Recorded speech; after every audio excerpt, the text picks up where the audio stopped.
Assalamualaikum. Apa kabar teman-teman? Semoga selalu sehat dan selalu semangat. Hari ini Pak Bayu akan mengajarkan materi bimbingan konseling soal pemahaman diri. Apakah sudah siap? Sudah siap? Sudah siap? Oke, kita lanjutkan. Tujuan dari materi ini agar teman-teman itu mampu memahami tentang potensi yang ada dalam diri teman-teman, kekuatan apa yang ada dalam diri teman-teman, kelebihan dan kekurangannya. Nah, kalau kita membahas soal pemahaman diri, di otak kita yang pertama muncul pasti apa kira-kira kepribadian kita, sifat-sifat apa yang kita miliki, atau mungkin minat kita nanti di suatu saat nanti, cita-cita kita juga. Betul? Iya, kurang lebihnya seperti itu. Coba kalian renungkan sejenak. Kira-kira bagaimana perasaan kalian saat kalian tidak bisa memahami diri kalian sendiri? Atau kalian tidak bisa merasakan bahwa saya punya kekurangan atau kelebihan saya apa? Kalian tidak bisa merasakan. Pasti tidak enak. Dalam kondisi semacam ini, orang tidak akan bisa yang namanya menemui jati dirinya seperti apa. Betul? Nah, pertanyaan besar yang akan muncul dalam diri kita, siapa saya? Kalau secara fisik mungkin seperti yang bisa kita lihat di cermin, mungkin rambut kita lurus, hidung kita mancung, mata kita lebar, kulit kita cerah. Itu mungkin secara fisik bisa kita lihat. Tapi bagaimana secara sifat, secara kepribadian kita? Tidak semuanya kita bisa menyadarinya. Kadang orang lebih bisa menyadari apa yang ada dalam diri kita daripada kita sendiri. Oleh karena itu, pentingnya materi pemahaman diri, teman-teman bisa mencoba menggali kelebihan kekurangan dan apa yang ada dalam diri kalian.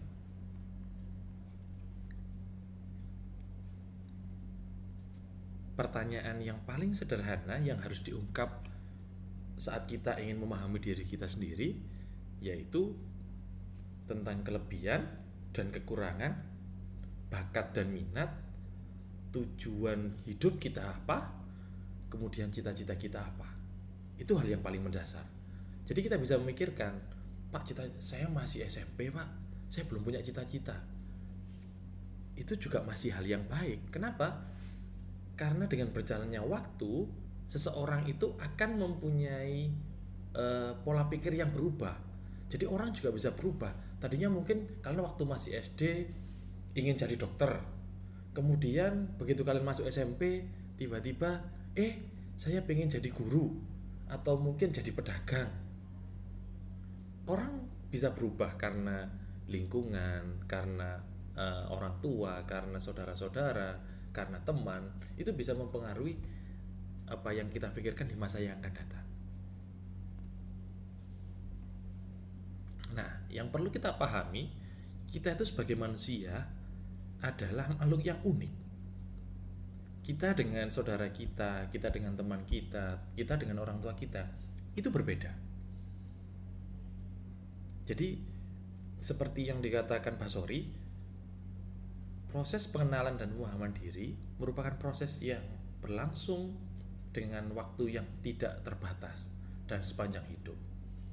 Boleh jadi kita satu hari yang lalu memikirkan bahwa cara cepat untuk dapat uang adalah minta dengan orang tua. Mungkin hari ini kita sudah bisa cari cara yang lain. Oh iya, kita dapat uang gak harus dari orang tua.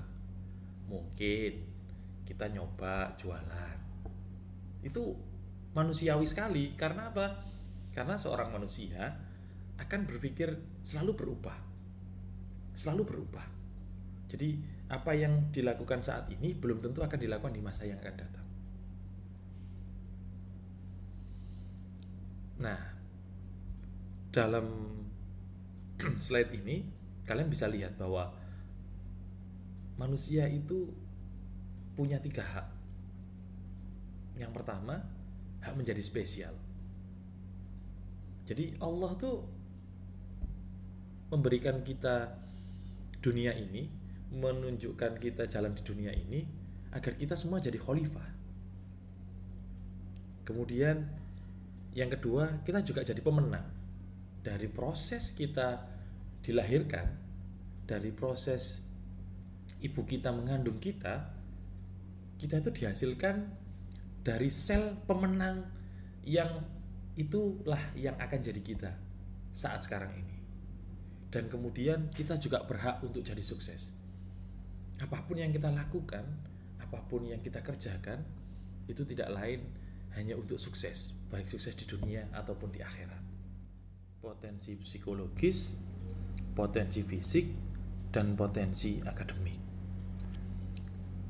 Potensi psikologis itu dapat diartikan adalah kemampuan dan kekuatan yang dimiliki seorang individu dengan aspek psikologis antara lain bakat, minat, kapasitas intelektual atau IQ, dan ciri atau sifat kepribadian.